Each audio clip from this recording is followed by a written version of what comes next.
Mandatory minicamp begins for the Buccaneers, and Leonard Fournette comes in a little heavier than expected. Tom Brady is the center of attention as expected, and Jordan Whitehead sounds off on his former team. Let's go.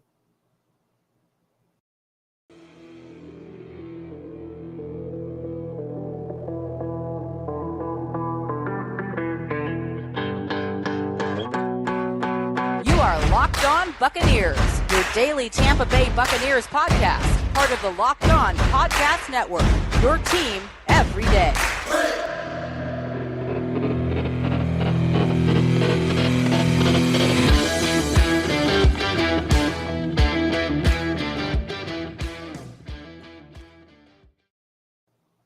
What's up, and welcome to the Locked On Bucs Podcast, part of the Locked On Podcast Network. It's your team every day. We are your daily podcast covering the Tampa Bay Buccaneers, free and available on all platforms, including YouTube, and we thank you for making us your first listen or view of the day. I am James Yarcho, joined by my fantastic co-host, Mr. David Harrison. Both of us cover your Tampa Bay Buccaneers in written form. I'm over at BucsNation.com. David is over at Sports Illustrated's BucsGameDay.com. And, of course, we are on Twitter at Locked On Bucs, at JYarcho_Bucs, and at DHarrison82. And today's episode is brought to you by Blue Nile. Make your moment sparkle with jewelry from BlueNile.com. And Locked On Bucs listeners get $50 off purchases of $500 or more. This podcast exclusive includes engagement rings, so use the code Locked On at checkout. We thank you again for making the Locked On Bucs podcast first listen or review of the day. And on Tuesday, the Tampa Bay Buccaneers got their mandatory minicamp underway. James, let's just get this out of the way right now. It's not a big deal to me. Maybe it's a big deal to you. Leonard Fournette showed up a little bit overweight. This is a travesty. No, not really. This doesn't matter at all. Look, Leonard Fournette says that he knows that he's about 10 pounds over what his normal playing weight is, and he knows where he needs to get down to, and he'll do it. It's not a big deal. I mean, when you saw, I guess here's the big thing. Last year, we saw Tyler Johnson come in out of shape, overweight, and it was his second year in the league.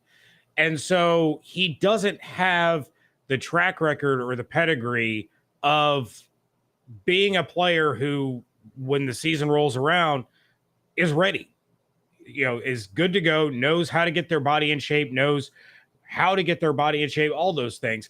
Leonard Fournette, I'm not worried. He knows he's the guy. He knows where he needs to be effective. He's been popping off on social media, on Twitter and Instagram, talking about how he's going to get back to these ridiculous stats that he had at LSU. Like, the guy's motivated. He's excited to be the starter. It's not a big deal that he's a little bit overweight on day one of mandatory minicamp. I trust that he's going to get to exactly where he needs to be.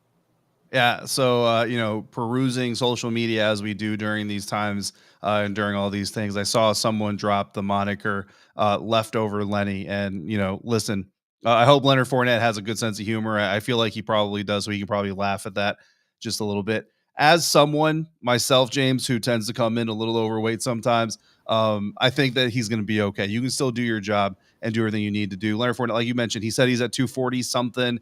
Right around there right now, entering the mini camp, and that his ideal playing weight is somewhere from 230 all the way as down, or as low as maybe 228, and that he'll work on getting there. And again, some of that's going to be water weight, some of that's going to be just kind of melted off in the Florida sun. But it was a story. It was something that a lot of people paid attention to. And like you, I immediately thought back to Tyler Johnson, and like you, I agree that it's not a big deal. Leonard Fournette is a veteran. He's been through this dance. He's been through this process plenty of times during his career. He knows exactly what's expected of him, and he knows what he expects of himself. And I think that's the biggest thing, is this isn't just a guy who, the team is going to have to get on him. Tom Brady is going to have to get on him. This is a guy who is self-motivated. He's internally driven by his own goals. And those are going to be the things that carry him there. Todd Bowles telling the media, quote, "I don't think anybody is where they want to or where they need to be right now. It's training camp where you need to be, where you've got to be." End quote. And I think, and he said more, but that's where I'm going to end it, because I think it's a big thing, right? Tyler Johnson last year, if memory is correct, he came to training camp a little overweight, right? He came into training camp a little unprepared for what he was facing. Leonard Fournette, this is mandatory minicamp. It's June, and I don't want to go AI on this, right? But we're talking about mandatory minicamp here. We're talking about a 3-day stretch. We're not talking about the 6-week, death march that is training camp for these players, and we're certainly not talking about the actual season. Yeah, not at all. And like I said, Fournette, he has that pedigree. He has the trust from the coaching staff. And as you just pointed out, Todd Bowles says that nobody's where they need to be. And well, that's because they've been off since January outside of some voluntary, workouts and things like that not all these players attended. And if memory serves, Leonard Fournette was not part of the group that showed up at OTAs or the voluntary workouts or anything like that. So it's nothing to worry about. And shout out to Adam Davies. His comment just popped up. Hopefully it's not Lenny Lacy. Nobody wants to see that. But this, when you have a proven veteran, when you have a proven commodity in the NFL, it's really not a big deal. It's different when it's training camp, not mandatory minicamp. Yeah, and again, I mean, and even just looking at the processes of this thing, like if Leonard Fournette had gone to the team PR, to Chris King or whoever, and said, "Hey, listen, I understand what people are saying. Don't put me at the mic today. You know what I mean? Let me talk, tomorrow or at the end of the week or whatever. Let me, kind of avoid this for a minute." They probably would have let him do that, right? Like Leonard Fournette wasn't booked by the National Football League to talk today, and it was mandatory, or he was going to get fined, a la Marshawn Lynch or anything like that. Like I won't say he chose to speak today. He might have been asked or requested to speak today, but he went up there knowing that he was going to get asked those questions. And speaking of questions, James, we're going to take questions here on this live episode of the Locked On Bucs podcast, mainly in segment 3. But you know what? We've got an early one here. You mentioned Adam. Let's go ahead and get the ball rolling. Maybe we can inspire some other juices. This is going to be a predictive one, which we don't 100% like doing in June, but superlatives never hurt anything or anybody. So Adam wrote, "Hey guys, Adam for Bucs UK here. Great group. I got a question for you both. Who do you think will get the most interceptions for the Bucs this year?" James, last year I famously predicted Ross Cockrell. That famously didn't even come close to happening. I'm not going to go with Ross Cockrell this year, but who do you got right now here in June for this question? Oh, this is tough. I'll go with Antoine Winfield Jr. And if I'm right, I'm going to brag about it. And if I'm wrong, I'm just going to be like, "Oh, that was June." It was June. It was what? You can't hold me to predictions in June. Yeah, absolutely. I'm going to go with Sean Murphy-Bunting. I believe in the bounce back. I believe in the comeback. You know what I mean? Back like he never left. Don't call it a comeback. LL Cool J, all those things. I'm going with Sean Murphy-Bunting because just like you, it's June and nobody's going to remember this, especially not Adam. I'm sure he's not taking screenshots or receipts. Well, screenshots aren't going to help you because it's not on the screen, but I'm sure that Adam is not taking the receipts. Appreciate the question though, Adam, and all of you in the live chat. If you've got more questions, make sure you drop them down there. We'll get to as many as we can during this episode, including more observations coming from Buccaneers minicamp. An absent rookie, another making his mark early. And, of course, we got to talk about Tom Brady. But before we do that, we're going to talk about BlueNile.com. You can celebrate all of life's special moments, from creating the custom engagement ring of her dreams to gifting a classic and timeless jewelry piece, all at prices you won't find at a traditional jeweler. Whether you're ready to pop the question or you're celebrating a milestone moment, find jewelry as unique as her with the modern convenience of online shopping at BlueNile.com. Build the engagement ring of her dreams or celebrate life's special moments with fine jewelry. No matter what you're looking for, Blue Nile has jewelry experts on hand 24/7. Make your moment sparkle with jewelry from BlueNile.com. And Locked On Bucs listeners get $50 off purchases of $500 or more. This podcast exclusive includes engagement rings. Just use the code Locked On. Again, that's code Locked On at BlueNile.com. Plus, every order is insured, ships free, and arrives in discreet packaging that won't give away what's inside. Shop stress-free and find your forever piece. Go to BlueNile.com today.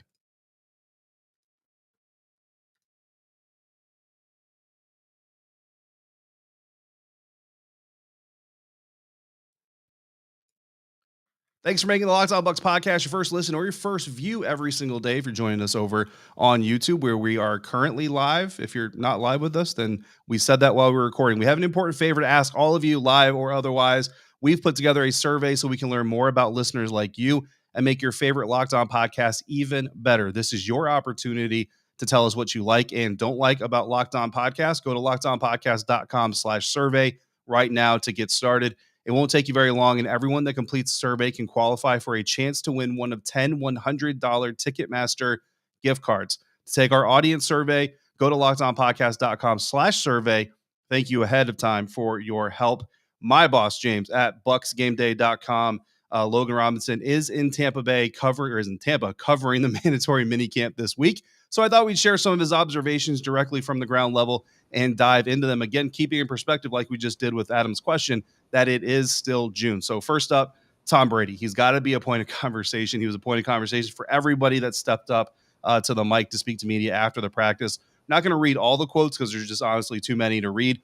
But Todd Bowles said that Brady looks good and feels good, that he's not surprised, Bowles isn't, that he came into minicamp in shape and ready to go. Ryan Jensen confirmed that Brady called him ahead of unretiring, quote unquote, and that he loved the energy on day one, that having Tom back on the field immediately made things more competitive. Leonard Fournette said that he knew Brady wasn't going to go out with that loss to the Rams, something that many fans felt like. We talked about it certainly on this show in the early stages of the offseason. So out of those or anything else you might have heard yourself, James, which Brady-related nugget stands out the most to you following day one?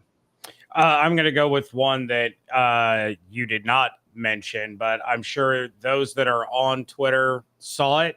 And if you're not, please excuse my language that is about to come up. But it was when Leonard Fournette was talking about how he was visiting the New England Patriots and he got a call from Tom Brady that said, "Hey, man, what is your ass doing up there?" So I would say at that moment, Lenny probably had a little inkling that Brady was probably going to come back, or maybe he thought that Brady still has a little bit of a grudge against his old team, or, a combination of the two. But yeah, that was probably my favorite moment, because I can hear Tom saying that, and it's fantastic. Yeah, it's definitely good stuff, and obviously a very key sign to Leonard Fournette, at least, if not the entire team, that he was probably on his way back, if he's concerned with where his teammates or potential former teammates are visiting during the offseason. Speaking of running backs, talk about Leonard Fournette, rookie running back Rachaad White, absent to start the minicamp for a personal reason. So I don't think anybody's going to begrudge the rookie for being absent for a personal reason, whether it's family related or literally just himself personal reason. The team excused him. Todd Bowles excused him. So if the team can, excuse him from practice, certainly we can all give him a pass as well. Todd Bowles does expect him to be on the field Wednesday, which is going to be big, getting to work with Tom Brady for the first time, getting in there with Leonard, getting some of that veteran tutelage via observation and whatever leadership Leonard decides to install onto Rachaad White. How big a deal is it to you that Arizona State running back Rachaad White missed even one opportunity to work out with Tom Brady? You're going to bring up that he went to Arizona State every single absolutely that you get. Every single episode. All right. It is not a big deal. It really, truly isn't, especially if there was a personal reason behind it. I'm sure, if Brady was going to hold a grudge against somebody for missing mandatory minicamp, it wouldn't be for something that was excused for personal reasons. It would be somebody who just flaked or just didn't show up. Gronk. But look, Rachaad White has been there already. He was a participant in the rookie camp. He was a participant in OTAs, missing one day with Tom Brady. Again, we're talking about mini camp in June, not training camp in August. It's not going to be a big deal. How much work he would have even gotten with Brady is a completely different question. Maybe he only would have had 10 snaps with Brady on day one. It's really not a big thing. Rachaad has an opportunity to start to establish himself now when he returns on Wednesday, but it's going to be training camp where he's going to prove his worth to the team. He's going to prove his worth to Brady. And he's going to be able to establish himself in the pecking order of running backs. He's not going to pass Leonard Fournette. I think we're both pretty confident in saying that, but he does have the opportunity to pass up Keyshawn Vaughn, to pass up Gio Bernard, and establish himself as the number 2 running back on this team. And if that's the case, then he's going to get plenty of work with Brady during those practices and during training camp, and he's going to get his opportunities there because it's the only way he's going to earn that spot. And then we'll see where it goes from there. Missing the first day with an excused absence for mandatory minicamp, not a problem. Yeah, absolutely. I mean, from a knee-jerk reaction standpoint, hot take reaction, again, excused by the team. And that's kind of why I laid that on a little bit thick, because I just want to make sure that everybody understands this isn't a guy who just, woke up late or something and was held off the practice field for day one. This is a real life situation. As human beings, we all have things that come up from time to time that we need to deal with. So I just, again, laying that on a little bit thick on purpose for those reasons. From a professional development standpoint of the player, I don't think it's not a deal at all. Like, I mean, any chance you have as a rookie to work with your starting quarterback, especially when it's Tom Brady, you want to take advantage of that opportunity, but it's not a big deal. Kind of like what you said there. And talking about making an impression moving forward, Todd Bowles talked again to me. He mentioned how many snaps these younger guys, these unproven guys, have already gotten through some of the OTAs and through some of the workouts and everything. So Rachaad White has already had the opportunity to make an impression on some of the people that matter, right? The coaches, his teammates, veterans that have been around for the OTA phases and the other voluntary parts of the workout. And those observations are going to make their way back to Tom Brady. Again, you go to Ryan Jensen talking about having Tom back on the field and what it does for the atmosphere and the energy and the speed of play and everything. Well, Ryan has also been working out with Rachaad White, right? He's been on the field. He's seen him. He's seen what the rookie can bring to the field. So those words are also going to get in there. Another rookie, James, that Ryan Jensen has been seeing a lot of is defensive end Logan Hall, the first pick by the Buccaneers in the 2022 NFL draft, second round pick after trading out of the first round. Simply, I mean, Ryan said more, but the quote I'm going to use here, James, Ryan Jensen simply called Logan Hall, quote, the real deal. What do you think about that? He's not the first person to say that either. If everyone remembers, what was it, about a week and a half, 2 weeks ago, when Warren Sapp was out there on the field working with some of the defensive linemen, he heaped praise upon Logan Hall. Absolutely loved that kid after that practice where he was working with him one-on-one and working with the defensive linemen as a whole. And I spoke about it on a solo episode. Again, it was a couple of weeks ago, but Logan Hall seems to be impressing every single person that he gets in front of, whether that's a teammate, a coach, a Hall of Fame defensive tackle, whoever it is, Logan Hall is impressing. So, David, I'm stoked to see this guy work when we're at training camp, and I'm excited to see what he can do on the football field. But so far, a lot of the speculation, a lot of the praise that's being thrown around on him, it makes it seem like the Bucs got one heck of a football player. Yeah, absolutely. And I mean, look, some of this could be taken as a teammate hyping up another teammate and just kind of supporting his guy and all those things. But James, I go back to our last exclusive conversation with Ryan Jensen here on the Locked On Bucs podcast, which was a while ago now.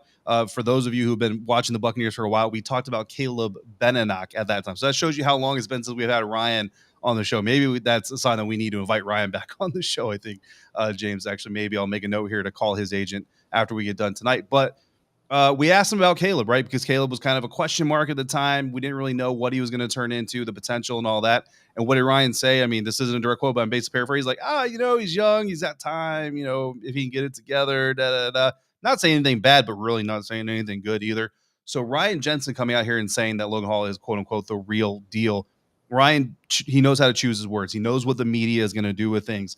And the more press there is on Logan Hall, the more pressure there is on Logan Hall. So Ryan Jensen's not going to say these things, just kind of throwing them out there. They're not throwaway lines. If Ryan Jensen is saying this about this guy, he means it. And it's huge because just like you mentioned with training camp, Todd Bowles said that, Logan Hall and Akeem Hicks, they're really going to have this kind of training camp battle to figure out who the quote unquote starter is, even though they expect to use all of them, all their defensive linemen in a certain type of rotation or package. But as far as who is the main guy there with Vita Vea and William Golston, they're going to have to battle that out in camp. And it looks like Logan Hall, I don't know if he has a head start, but he certainly has a very good start to his rookie season. Yeah, it's definitely going to make that defensive line a formidable one, with Hicks. And if Hall is going to reach some of the expectations now that people are going to start having about him, I'm excited. And look, we mentioned Hall, we mentioned Hicks. We've mentioned Rachaad White now. This team looks a little bit different this year compared to last year. And one of the players that is no longer sporting Bucs colors recently spoke about his final season with the team.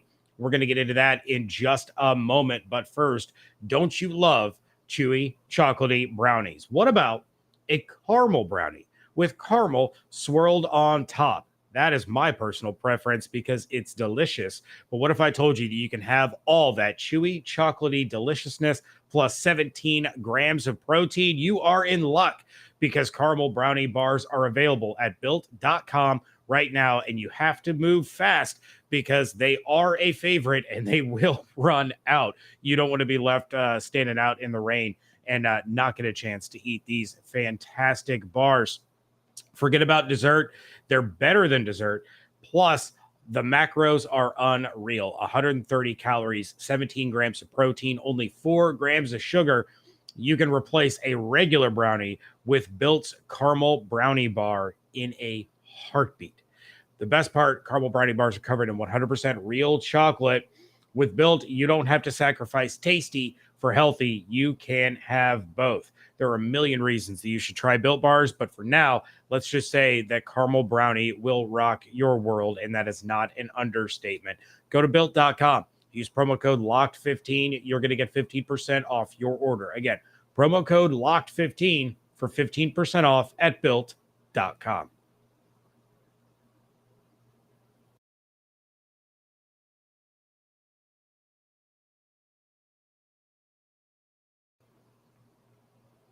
Wrapping things up here on the Wednesday edition of the Locked On Bucs Podcast Tuesday. For those of you joining us live on YouTube, we appreciate all of you. And something that Jordan Whitehead apparently appreciates is the fact that he is not in Tampa anymore. He has made some comments regarding his former team. And to say he was unhappy would be an understatement. And look, Jordan Whitehead has made some vague remarks about his time in Tampa on Twitter. You know, kind of those cryptic tweets where he's like subtweeting the Buccaneers. But he has made it very clear that he is glad to be on a new team. Whitehead on Wednesday, following practice with the New York Jets, said, quote, "I'm a team player, but I was frustrated. I would come out on third down. You know, sometimes I just felt like I was making enough plays and I was being a leader on the team. It just felt like I should have been in the game. I'm a team player and it's a team first mentality, but I definitely was frustrated. I think anybody would be," end quote. So, David, I know, you know, because I tweet from the Bucs Nation account on game days and I basically do play by play. And I remember how much praise I was heaping upon Jordan Whitehead throughout the season. Yeah. Do you feel that you know this is kind of justified? Like, what are your thoughts on Jordan Whitehead in this situation now? You know, I don't think that Jordan is correct in his assertion that he was underused by the Buccaneers defense. You know, I get his wanting to be on the field, and I appreciate his competitive spirit, to wanting to be, you know, the guy to kind of make the play and to do a little bit of an internal crossover here. Those of you who know that I also cover the Washington Commanders. Commanders head coach Ron Rivera has a saying that he loves: the play doesn't care who makes it. And that's something that I think Jordan kind of has to understand in these types of situations. I mean, if it happens with the Jets, he's not in with Tampa anymore, so it doesn't matter from a past standpoint. But you know, it's the coach's job, the coordinator's job, Todd Bowles, Bruce Arians, all those guys, to decide which players best suit what they're about to do, what they're trying to do, and what the game situation calls for. It's Jordan's job and you know, Adams and Whitehead or Whitehead, Winfield and Carlton Davis and all those guys to go out and execute to the best of their ability. You know, players, you know, just like everybody, you know, we all kind of look above us and say, like, I know what that person should be doing, or I know what I would do in their position. So I get it. You know what I mean? I don't really have a problem with what he said. I just think he needs to kind of understand the coaches are there for a reason as well. And that team first mentality should take precedence, which I don't think Jordan meant to really be, you know, completely negative about what he said. But I mean, the bottom line is, James, in 2021, Jordan Whitehead was third on the Buccaneers defense in snaps. He played on nearly 70% of all opportunities. The only defensive back that outsnapped him was Antoine Winfield Jr. He played 265 more snaps than the next safety on the list, which is Mike Edwards. So second place, and then he held that second place lead by a very, very, very wide margin. He was on the field for nearly 800 snaps last year, fourth on the team in tackles, 5 tackles for losses, 2 interceptions. Look, Jordan Whitehead, I think nationally, outside of Tampa, outside the fan base, very underrated player. But I think within the fan base, and I think within, the likes of us, the Pewter Reports of the world, I think Jordan Whitehead got plenty of love while he was in Tampa. My apologies, I was muted. Yeah, he parlays that into a 2-year deal with the Jets, worth up to $14.5 million. About half of that was guaranteed. And look, Todd Bowles, wasn't thrilled that Jordan Whitehead left. After Whitehead signed with the Jets, he said, quote, "Jordan was a great player for us, an even better person. He was like a nephew to me, and I'll miss him immensely." So, I mean, and to be fair to Jordan, he even said that he's, on Twitter, he said, "I still have love for all of my Bucs people." But he was disappointed in some situations, and he now has an opportunity elsewhere where he can, if he can take off in New York, he can become a superstar overnight. Even when the Jets are bad, you're still in the biggest media market in the nation.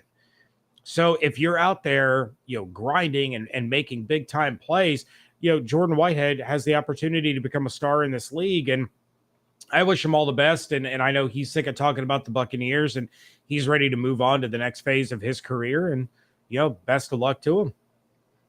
So, David, we do have one more question from our buddy Adam. Let's go ahead and get to that. And Adam says, "I got another one. Do you think we need to see much of Blaine Gabbert in preseason? Shouldn't Trask get the large majority of preseason snaps? In my opinion, we know what we've got with Blaine." David, I'll kick it over to you first. I'm going to answer this as about on the fence as I can probably get with it. I think, yes, we need to see a lot of Kyle Trask. I want to see a lot of Kyle Trask, especially during these joint practices. Tom is going to get plenty of work against the Miami Dolphins in joint practice. He's going to get plenty of work against the Tennessee Titans in joint practice when he can't be hit. Keep him on the sideline in the preseason games where he can be hit. Put Kyle Trask out there. But you do need to see Blaine Gabbert. Blaine, if he has to come in, and knock on wood that he never has to come in outside of a blowout scenario, but if Blaine has to come in, it's for probably a pretty bad reason, right? I'm not even going to speak it into existence. You want him to have some continuity and some feel for those guys. So, again, they could do that in the joint practices as well. Give him some reps with the ones, in joint practices and solve it that way. Sure. But, you do need Blaine, even though the team and we as a group around the Buccaneers feel like we know what Blaine Gabbert is. And I agree with you on that. I do think you need to see that real world rep count, just because you want to get as much practical exercise as you can from your backup quarterback. Yeah, I agree with you 100%. Outside of probably that third preseason game where they're probably still going to treat it as the dress rehearsal, starters will play the first half, maybe even into the third quarter. I want the first 2 preseason games, 75% of the snaps need to be Kyle Trask. Minimum, bare minimum. Give me one drive from Brady. Give me two series max of Blaine Gabbert. Like Adam said, we know what the Bucs have in Blaine Gabbert. Trask needs as many snaps and as many opportunities as he can possibly get, because once you get into the regular season, if Kyle Trask is seeing the field, there is a serious problem. And David, we are like a 5-alarm fire on this show 5 days a week. So yeah, give me all the Trask that we can possibly get in preseason. In fact, that third preseason game, first half is Brady, second half, all Trask. We don't even need to see Blaine Gabbert in the third preseason game. Just as much opportunity and work as you can get for Kyle Trask, I think is going to be the absolute best thing for him. With that, we are going to get out of here. Thank you to all of our live stream viewers. Thank you to all of you in the chat asking the questions. Shout out to our guy, Adam, from the UK. Appreciate you jumping in and asking some questions. Hope to see you back in the chat again soon. We thank you for making Locked On Bucs your first listen every day. Now make your second listen the Locked On NFL podcast. Our national NFL experts and insiders keep fans dialed in with the biggest stories and the latest news from around the league, because an offseason doesn't equal a break in action. Follow Locked On NFL every day on the Odyssey app, YouTube, and wherever you get your podcasts. Of course, we will be back on Friday again, down to 3 shows a week during the month of June. We're going to come at you Monday, Wednesday, Friday. If there's big news, big things going on, of course, we will jump in with a bonus episode. If you want to help generate some of those bonus episodes, send us your topics and your questions to lockedonbuckspodcast@gmail.com, or, of course, by leaving us a voicemail at 813-444-5841. Check out all of David's written work over at Sports Illustrated's BucsGameDay.com. I am still over at SB Nation's BucsNation.com. And, of course, follow along on Twitter at LockedOnBucs, at JYarcho_Bucks, and at DHarrison82. Hope you all have an absolutely outstanding day. Stay safe, stay healthy, wash your hands, be good to one another, fire those cannons. We thank you so much for joining us right here at Locked On Bucs.